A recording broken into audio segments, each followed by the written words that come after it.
Hello, everybody. Welcome back to yet another game broadcasted here at the Connection Esports Arena. I'm Matt, joined here by Shane for another week of ECC Overwatch here. It's a big one, too. Week 7 in the ECC, so the final week before we go into playoffs for the ECC. Tonight's match is, of course, SNHU Pearl, who've been following their entire run through the ECC. If you haven't been tuning in for our Friday streams, they are currently 4-2 so far in the league, and they're up against St. Thomas Aquinas, who are 2-4 right now. So kind of an inverse. Yeah, absolutely an inverse in fact there, but I'm really excited to see, because I haven't gotten to see a ton of the gameplay of Pearl here. Obviously, we've seen a couple of these games when League is not being played. Of course, this is why we get 2 weeks in a row of Friday Overwatch, as League of Legends does have a bye here. So, you know what? More Overwatch is good for me personally. Absolutely. I don't know about you, but... No, absolutely. I am super excited to see, especially with the final round of the ECC, how Pearl is going to finish off their run. So far, they've got a good amount of momentum going forward here. They just need to try and close this out, hopefully 5-2 for themselves. For St. Thomas, of course, they're going to be looking to try and shape up their score a little bit. We're looking for that 3-4 right now, but definitely Pearl are going to make it very hard for them tonight. Yeah, absolutely. I feel like what we have seen of this SNHU Pearl team, even when they haven't won, they've done really, really strong showings. There's a lot of talent on those teams. Obviously, we have One Trick, who, you know, longtime viewers will recognize as a member of SNHU Sapphire, as you know, a personal anecdote. The only reason that I was able to stay alive as Reinhardt when I was a player was because One Trick was just pocketing me the entire time. So, you know, he was thrilled about that, but doesn't have to deal with me anymore. Yeah. Instead, is kind of spearheading this SNHU Pearl team. Yeah, and that's going to be something that's definitely giving them a little bit of a boost here. This team so far, like I said, so far positive in the league. They've been playing well. We're actually going to take a look at our map overview now and take a look at what our first map of the night will be, which will be Antarctica. If you're not familiar with how the ECC works, loser's pick here is a complete grab bag out of anything permitted by this league. So no game mode order. That's very different from the NECC. It can be pretty much any map can be the loser's pick. So let's go ahead and hop into Antarctica here and get things started. Indeed, and looks like a couple of different compositions here, definitely from the ones that we generally see on the Sapphire streams. SNHU opting for a Rhine Rush comp, while St. Thomas Aquinas going for a very non-standard Ramatra Moira. Yeah. Still trying to pick out the tank there, but... Looks like they might end up sticking with the Ramatra here. Their support line is very interesting, very unorthodox from what you would typically see. SNHU, they typically run this team composition. Secret's kind of out of the bag at this point, every single map.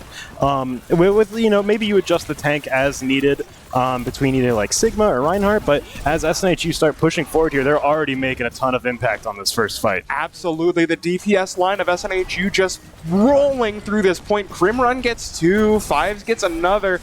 Add another to Crimrun's tally in that fight. That's 3 to start this off, and One Trick going to be the one to capture this point first. Gonna go ahead and get the ball rolling right here. St. Thomas definitely looking to shape things up here in their team composition. We see a few swaps coming out over to that Reinhardt and the Bastion as well, just to pad up a little bit more of their damage, try and go shield for shield, match the incoming damage from Fives. I think it's a really smart idea if you're looking to try and withstand a little bit more of that frontline punishment, but they did just knock down that Reinhardt. That's a huge boop, and Max the Mill ends up completely in the middle of nowhere. No support from his team. They didn't want to drop to commit to that fight.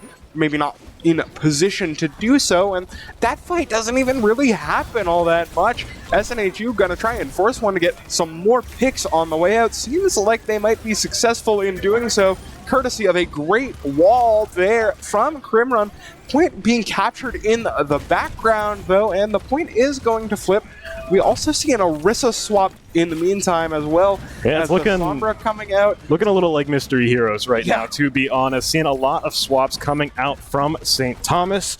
Hopefully they're able to find something that they can stick on so far, because they have just dumped a lot of their ult economy down the drain. Get to keep a little bit of it, of course, but going to drop that Sombra as well, who is about 70% of the way towards an EMP. Really big team fight defining ultimate, and they're just not going to have access to it here. And it looks like actually quick 3 kills. Fives turning the enemy team into Swiss cheese. The window there gonna amplify that damage oh so much. One Trick gonna get the one quick one on the way out to make sure that the Life Weaver doesn't end up making it out alive. That's gonna extend the spawn timer here, bleed more time off the clock. Yeah, I'm really hesitant to say too much about this Orisa pick here. I think especially when you're looking at into Bastion, you don't have a lot of ways to cover for your backline right there. They will be able to save Psychos, but with this Orisa trapped behind enemy lines, they're not going to be too much longer for this world. Absolutely not. Everybody's falling. There's only one on point. Seems to be the Life Weaver.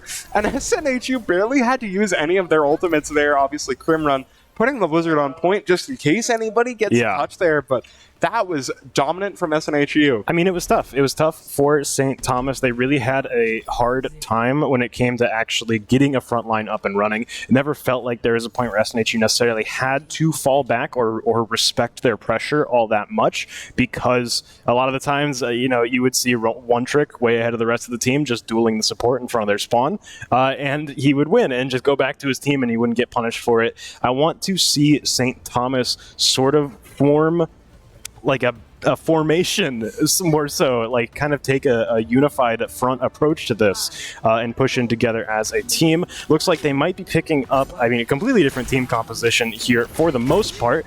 They do have that Pharah unassisted by a Mercy, so that is a interesting pick. Normally you see that run with the damage boost, but maybe they're trying to find just a little bit of extra poke to go along with that Soldier 76. I mean, it's definitely going to draw Five's attention, and if the damage comes through, could get some quick picks onto these healers for SNHU, but not gonna happen just yet as everyone's playing rather sheltered, although as I say that, Gamertag ends up a little bit low, but a great response from Fives, just pumping out the damage into everybody here. That Orisa falls very, very quickly, and everybody else is gonna fall soon after. I mean, it's really difficult to play without a tank. Lokani gets a nice headshot onto Crimrun, though, but seems like that's the only consolation prize they're going to get. A big issue with positioning right now, and you see SNHU really exploiting this in these team fights, but St. Thomas are not playing too heavily around this kind of hard cover, playing together. They're sort of, trying to take these positions where the tank is a little bit more out in the open, separated from the team, trying to sort of take space without the team immediately backing them up. And you're seeing that Isola from May immediately come back up here. And Orisa already at half health. A lot of damage coming through onto that Reinhardt. See that Ample go up, and a little bit more damage coming out here.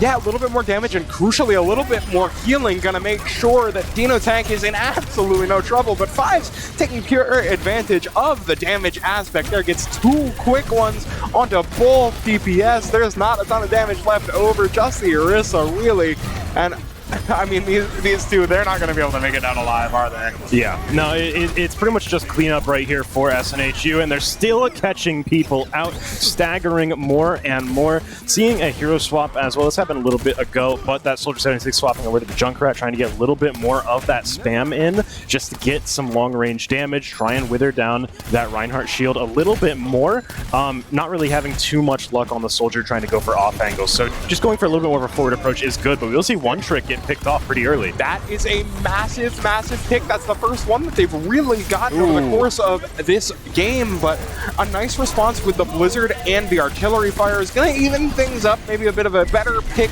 in favor of SNHU, but St. Thomas finally turning on the gas here. They're getting a lot of damage critically onto Five and Dino Tank, and that's a huge tire. Takes down One Trick again, right back from spawn. Fives is gone. Dino Tank is not going to live for very long as there are no supports left. Crimrun, the only one that's going to be able to survive, and Yeah, for St. Thomas, that was a great push. They really actually pushed together and used their ultimates as well to take space, which is something that they didn't have the chance to do in the first round. So we're seeing now when they actually have a full hand, what they're able to do when they're playing with it, and that got SNHU off the point. Still at 96% in favor of SNHU, so if they do win a single team fight, which with this Earth Shatter on deck and with no way for St. Thomas to avoid it, it's potentially you're going to see two people just get shredded, and immediately you see the kills come out. Goodness, 3 down already. 3 ones, granted, pretty much exclusively by that window. So much damage, and it's so difficult to avoid in those frenetic situations. Great positioning by SNHU is going to mean that they take this first map 2-0. What a performance there. Yeah, SNHU seemed like they were really in their element here. Obviously, Antarctica and all of the control maps in general, right? It's always going to be the first map of the set in both the NECC and the ECC, so you might as well get really good at control. There's no reason not to learn these maps inside and out because they are going to be the pacemaker in these sets, and SNHU is looking very, very strong running out of the gate here.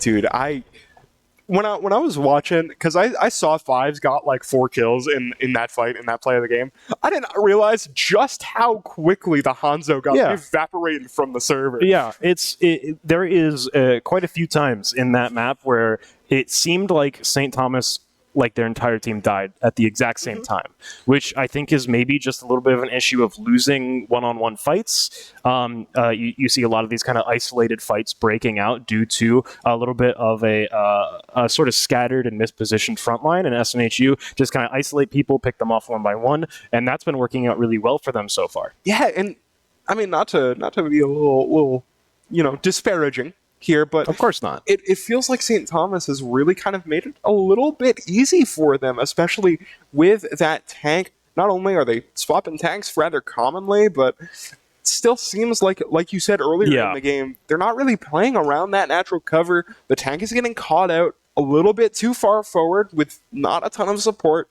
gets Maywalled and then shredded, and the rest of the team is going to get knocked down like dominoes. Yeah, it is probably the biggest issue with St. Thomas so far in that first map was just, it seemed like a little bit of a lack of sort of a agreed on plan on what they were going for the moment that they start, which is so important to just have like, okay, off spawn, round start, here's what we're going to do, because that is the time when the match is the most even, and if you you mess up your rollouts, you don't go to the right place, or you're too late and you don't get there together, then it can be a big issue of sort of staggering a lot of your pressure, and then suddenly you give up ground, and then the match is skewed against you for the rest of the time because they have control of the hill.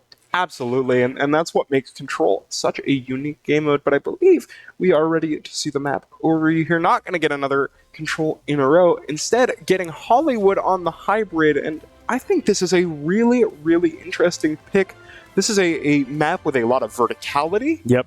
With a lot of different approach angles. Of course, you get those elevators and everything. So on Hollywood, I think that this is particularly a good map. Obviously, this is St. Thomas Aquinas' pick. So we're seeing that this could potentially fit around their Pharah, around the Kiriko, which are able to really easily take high ground. Looks like the map is ready, so we're going to go ahead and hop into this. But I really want to see what St. Thomas decide to roll with for their composition, because they've been picking a lot of picks like that Doomfist as well. That's really great in terms of verticality. And they're also attacking first. So really have a chance to try and set the pace here. Yeah, and a pretty different comp from SNHU as well, kind of forced off that Ryan Rush comp because of the nature of this map. I'm interested to see how the Doomfist comp fares into a Sigma, because you can play it, but it becomes a little difficult. Yeah, it can be hard. St. Thomas, if they, like you said, if they're able to push up and sort of get control of this high ground, it's going to be great. But I would like to see a little bit more of a dive-focused composition, particularly when you are sieging the first point here of Hollywood. Taking that immediate high ground and sort of using that as a staging point is so important. And I think maybe with just Doomfist, that could be a little bit difficult, especially with these opening picks coming out. With Max falling, St. Thomas pretty much just have to regroup, and we're seeing a lot of just cleanup happening right here. Yeah, I mean, it's so difficult to play that, really. We saw the opening punch come out from Max not going to stick with the Doomfist there, and it got some disruption, but really everyone from SNHU dropped, and they were able to get some big kills there. Already, though, the Reinhardt at the choke, I believe a couple of other swaps coming in from basically everyone else on the team, actually. And you can do this first point with a Reinhardt, but again, it's just a really big issue with this high ground. Reinhardt's going to have to sort of take control of these stairs to SNHU's right and try to use that as a staging ground to get up onto the high ground, and it's just kind of an extra step that makes Reinhardt a little bit unwieldy and sort of clunky on this. Yeah, and while they're waiting, while St. Thomas is standing in this choke, Crimrun already gets one pick onto Psychos, looking for more because he has that mobility to get around, has the duplicate to get out of dodge if he needs to, but really doesn't feel under any threat right now. Crimrun again getting Psychos right back from spawn, and I feel like St. Thomas, they just have to make something happen. You're not going to get a pick just standing in the choke like this. You have the Life Weaver, just put the flower up, elevate up to this high ground, and then you can take a brawl. That's going to be completely unexpected, but St. Thomas is starting to just barely get some ground. It didn't go onto the high ground. It to the shatter, but it, like you said, doesn't hit the high ground. Crimrun duping the Reinhardt for safety, trying to get one of his own, able to stay alive and just putting this pressure on, running it back to spawn and able to just take so much space here. Gonna secure the kill onto that Sojourn, and I mean, they did what I wanted, but just not quite exactly. It's an interesting way to attack the high ground for sure, but we're going to immediately see a swap after that strategy does not work. It's kind of just takes too long to really get things running. St. Thomas have already burned about a minute here, about 2 minutes actually. Yeah. So just running out of time. Psycho's going to get picked off again. So is Lokani. St. Thomas suddenly are staggered again. They can't really afford to push here. D.Va is a little bit more dive heavy, going to be better at taking this high ground, but with SNHU, it doesn't even look like they're holding the high ground anymore. No. They are just going in. Absolutely not. They're not holding this high ground at all. They are perfectly content to take this fight wherever it brings them. Finally backing off a little bit, but I mean, a couple of picks there. Max got dangerously low, only saved by the life grip from Life Weaver, and if that D.Va gets DMAC there, I mean, this game is done and dusted, but luckily for them, not there. But Fives putting out the overclock, gonna make it very, very difficult to push here, and the Sojourn counterpart is fallen. There's a very little pressure now. The rest of SNHU kind of has free reign here because there's no threat of that headshot right click from the Sojourn, and I mean, it feels like St. Thomas really just isn't capitalizing on the time. Meanwhile, the Captive Sun comes out, gets blocked by the tree, but even still, it's not enough. The Suzu comes out way too early from Lokani, and Fives is going skeet shooting here. Just the D.Va left alongside the Life Weaver, I believe. The Widow is back on this high ground, gets the pick onto Fives, but all alone, and you're not going to cap this point. Yeah, might as well just take this fight. Push up. That's time right there, and SNHU are going to get away with a complete shutout in their defensive round. No progress on the point. For St. Thomas, it's really ambitious in terms of some of their strategies, just required a little bit too much setup, a little bit too much time to get things going. They really relied on getting that Earth Shatter up and running early on. They burned about 2 minutes trying to do it because Reinhardt is not really going to be able to generate ult charge when he's pushing into high ground, outside of the occasional fire strikes. And that was really a big issue. The time when he actually did get the ultimate, they tried to go up. It didn't work. Which is, either due to slight mechanical error not jumping off the platform, or just due to a wonky interaction with the platform. Either way, their plan didn't come to fruition, and it kind of ended up hurting them more so in the long run. And then we saw them kind of try and scramble to find a team composition that sort of worked for them here. We're seeing SNHU run a sort of similar thing. They are also playing the Reinhardt here, but they have a little bit more. Right, obviously Crimrun is going to be able to play a little bit more dive. He's going to be able to attack the people who are on the high ground. Maybe they're not expecting St. Thomas to hold the high ground.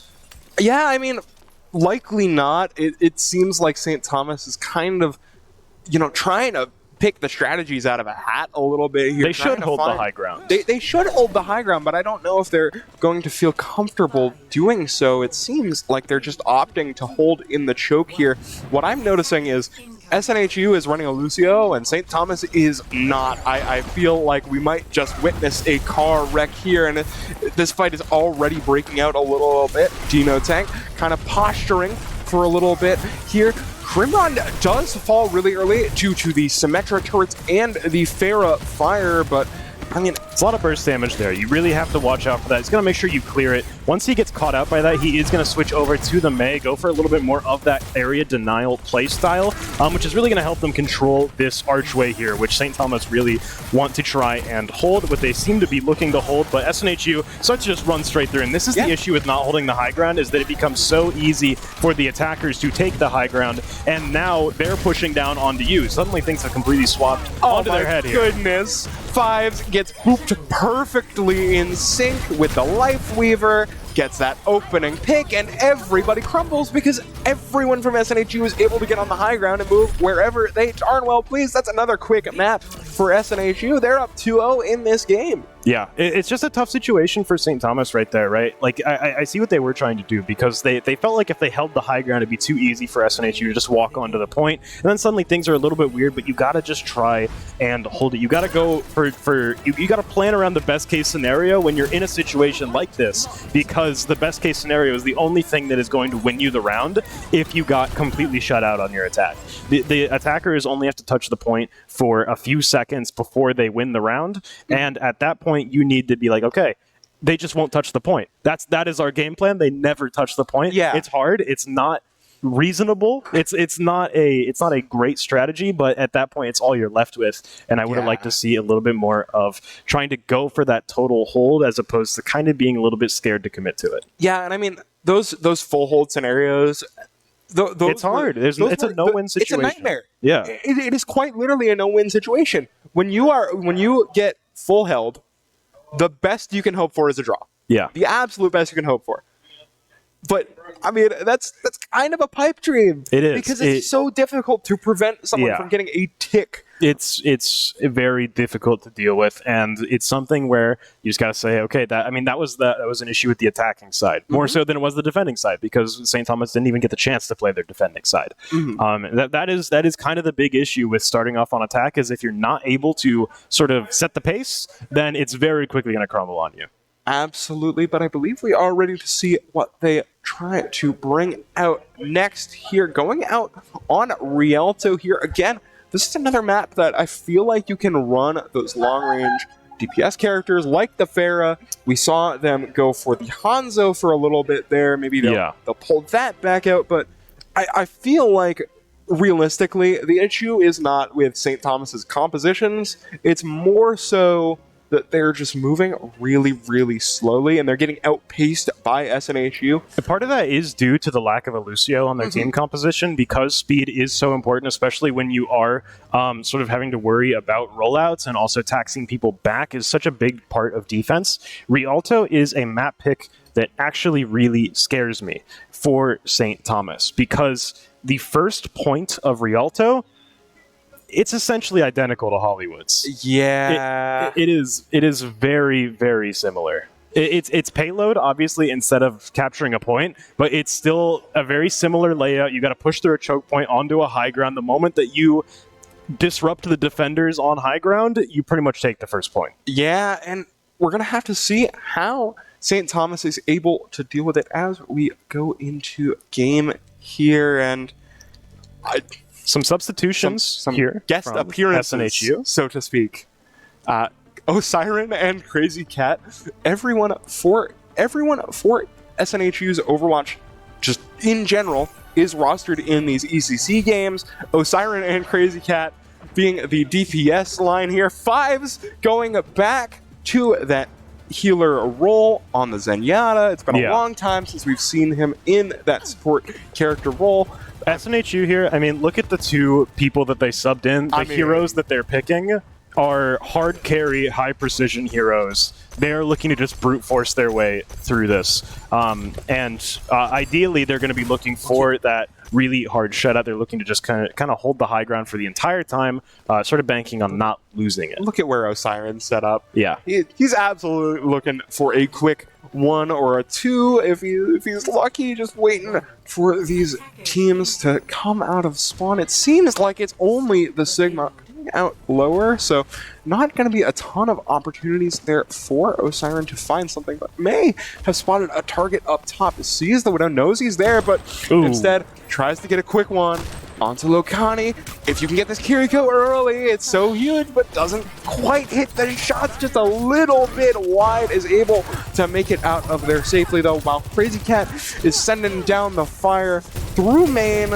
It seems like there's only a couple people on this point here. Max is getting a little bit low, ends up, I believe, getting a Life Weaver pulled back. And, I mean, that's a nice shot. That's the one that he was looking for. And that's the one that's going to break it open. That's 2. Gets set on fire. Loses the duel. And Fartburger, of all people, is catching 2. Lights up the kill feed here. And all of a sudden, St. Thomas is the one with all the momentum here. The spawns are in their favor. They're up 2. That was 2 big hits. All right. Fartburger might have gotten a double kill, but I'm not going to pretend. I'm calling him out. That one was on Osiren. He walked straight into him. I saw that. He knows it. But Five's going to pick up a double kill. Yeah, and all that momentum is very quickly gone. Crazy Cat gets another one, and everyone from SNHU is back and in good health. Fives on the Zenyatta is just a monster. Osiren, again, going to be looking for a cheeky little angle here. Oh, that's tough. That's rough. Yeah, it's going to be very hard for them to actually get pushed up here with that Sojourn and the Widowmaker, potentially just holding off angles here. Going to get Psychos immediately picked off. Osiren finding that headshot. Fartburger not really at a good angle to be able to find too much to retaliate with. And we're going to see SNHUs continue to poke at from a distance. They got some ultimates up to work with. That Flux as well as the Amplification Matrix. Going to be a lot of opportunities for a team wipe with those. Yeah, absolutely. But St. Thomas coming up with some ults of their own. Obviously, that Flux, that's a nice right click. Doesn't secure a kill, though. Max sends out the Flux, gets some good damage, forces the lamp down onto Dino Tank, but Logani falling early is going to spell disaster. Crazy Cat gets a headshot onto Fartburger. Osiren has full control of this lobby now. No other Widowmaker, and with the window and the overclock, everybody's just gonna hide and spawn for Seen a hot swap from St. Thomas, switching over to Symmetra, maybe looking to try and break out a spawn a little bit faster with a little bit more of a united push, and as well as that Tracer pick coming out, really just looking to try and skirmish a little bit more. Osiren falling back, able to get back to the rest of his team. The Kitsune Rush coming out from St. Thomas. The Kitsune Rush comes out, but they just kind of stand there for a while, and Osiren takes advantage, gets a pick onto Psychos, and now everybody's kind of on the back foot. Fartburger is able to trade it out, get that pick, is now in the back line. The pressure's on, has to recall back. Fives getting very, very low, has the Transcendence and the Immortality Field. No pressure there. The Flux now coming out. This Sigma going to fall. And I mean, now with no tank left again, St. Thomas is kind of in the situation where they're not really able to find anything because they don't have anything to break through, take that space, and crucially, shield off Osiren on the Widowmaker. Important opportunity here for Fartburger. He's got that pulse bomb ready. If he wants to try and spend it, could potentially find a big opening pick here. Not quite able to lock down Psychos, but Fives got it. Fives is going to get it again, being a menace in this kill feed. The pulse bomb comes out, but the gamer tag is able to get the pick and the pulse bomb, not actually ending up getting any kills. Crazy Cat falls very, very low at the hands of Lokani, able to slide out, and all the healing is there. I don't think there's going to be a touch, and that is a monster full hold from SNHU. Osiren gets 2 quick ones at the end, not really patting the stats a little bit. Patting the stats. I think it's wrong to say they don't matter, okay? They make the number go up, and that's the important thing. You know what? You're so right. I think it's all about perspective. It's all about perspective. People like to say this is an objective game and that kills, they don't decide everything, but the higher the number, the better the player. Let's be real right here. The only proper metric to judge a player by is the amount of elims they have. That is the only That's the only thing. All right, so this is a tall order here from St. Thomas on this defense. They're really going to have to try and hold SNHU here, and we see SNHU, Osiren on the Tracer, really looking to be aggressive here. And that's going to be something where that he's going to be sort of skirmishing from behind while Crazy Cat continues to push up with the front line, just constantly applying pressure to that Sigma. Something that could be a little bit of an issue is we do see the Junkrat coming out again. And that could be just, I mean, these are very tight corridors here. So you could see a lot of successful spam coming through.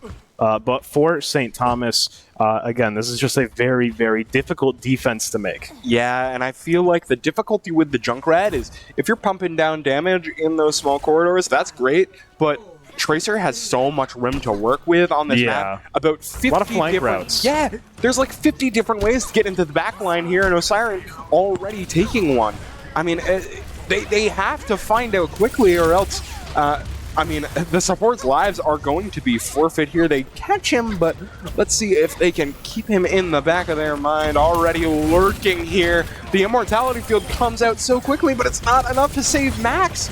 The Life Grip back is going to be able to make sure that Dino Tank ends up perfectly safe here, but with no Baptiste, this cart is so close. There's only one left. That's everyone. There it is. SNHU taking this 3-0 to end off ECC regular season. That's about as good as you could expect a regular season game to go. Oh yeah, quick little 30-minute match in and out for SNHU. Definitely feeling very confident here. Hearing them pop off over the play of the game, obviously. Might have been some side bets there on who actually ended up getting it. Oh, that's how he did it. Okay, yeah. Just shoot him in the head. It's that easy. I mean, maybe for fives it is. I never got the shooting people in the head thing down. For fives, it is that easy, as we see. Very, very evidently, it is that easy. Yeah. But that was a great, great performance from SNHU Pro. Going to give them a lot of momentum going into playoffs here. I'm assuming that made the cut. Well, they are now 5-2, so I would assume that they are in playoffs now. I don't know the cutoff exactly in ECC, but 5-2 would be it would be incredible if they didn't make playoffs. That is a very solid scoreline there going into the end of the season, and it's nothing to scoff at. Absolutely. At all. We're gonna be looking back at the rest of the season, trying to see what they can improve on to make sure that this playoff run goes deep. But for Overwatch, that ends us off for the week here, but we do have some stuff coming up after, of course, our Thanksgiving break next week. That's right. So I believe we don't have any games running next week. I think that is correct. I believe the NECC is taking the week off for Thanksgiving break. So there shouldn't be any games next week, unfortunately. I know we're just getting into playoffs, so the suspense is high for NECC. They just started their week 1 of playoffs this week, and we have 3 of our teams in that, which is League of Legends Blue, Overwatch Sapphire, and I believe Smash Bros. Blue as well. You're correct. Yeah, those are the 3 teams in. So if you are a fan of those games, then we have a lot more of those coming for you for the rest of the semester until they finish things out. Absolutely, and those 3 teams have had a very, very strong performance all season. Obviously, my friends over at SNHU Overwatch Sapphire, I'm rooting for them They've been playing heavily. Great this semester. They've been playing incredibly this semester. 6-0 in the regular season. I mean, that's all you can hope for. But if you want to catch more of that, make sure you follow all of our social media channels, our Twitter, our Twitch, our Instagram, join our Discord. You won't miss a thing if you do all that. All of those URLs are SNHU Esports, so be sure to check those out. Again, our Discord is a huge hub for anything related going on to the esports arena or just events happening in the space. Sometimes we have some, especially with the semester closing out and with teams starting to go into playoffs, we've got a little bit more free time now with some of our days, our regular scheduling getting cut out. So be sure to keep an eye on either our Discord announcements where you'll get pinged if anything comes up, or our Twitter where you'll be able to find any sort of announcements for updates or events, anything going on in the arena, special things happening on stream. All of it will be there. You know what? I heard you mention something about events, special things being shown on stream. And you know what? We have one of those coming up relatively soon, December 2nd. We have Granite State. It's already that time again. Feels like it just happened. We are kicking into full gear. The start.gg page is already up, so you can sign up for that. It's a great time. All skill levels welcome, and it will be streamed if you're not able to make it in person. It's a great time. I'll be there. You'll be there, right? Most likely. So everyone who is someone will be there. So you should be there. You should be there. So make sure you sign up. You can also just sign up at the door, but early signups definitely help make the event seem like a big deal, which it is, and it gets more people to come in. It makes the whole thing a lot better if you sign up early. So if you plan on going, sign up now. Absolutely. And with that, I believe that ends up all the stuff that we have to promote. That's everything here. On the checklist. But that was efficient. Yeah. We're like a well-oiled machine over here. Indeed we are. And to think we haven't casted together in it has been a little bit. And unfortunately, it was only a 30-minute game that we got to go into. But yeah, that is all for us tonight. That is all for us tonight. So with that, everybody, students, enjoy your break. It is a well-deserved one. I know that I feel like I've earned it. Absolutely. I don't know about you, but enjoy that break. Enjoy some time with your families. Enjoy the good food on Thanksgiving. We will see you very, very soon after the break. Stay safe, stay healthy. We'll catch you later. For the attackers to take the high ground, and now they're pushing down onto you. Suddenly things have completely swapped onto their head here. Oh my goodness. Fives gets booped perfectly. It's a bit difficult, especially with these opening picks coming out. With Max falling, St. Thomas pretty much just have to regroup, and we're seeing a lot of just cleanup happening right here. Yeah, I mean, it's so difficult to play that, really. May have spotted a target up top. Sees the Widow, knows he's there, but instead tries to get a quick one onto Lokani. If you can get this Kiriko early, it's so huge. Getting a little bit low, ends up, I believe, getting a Life Weaver pulled back. And, I mean, that's a nice shot. That's the one that he was looking for, and that's the one that's gonna break it open. For the attackers to take the high ground.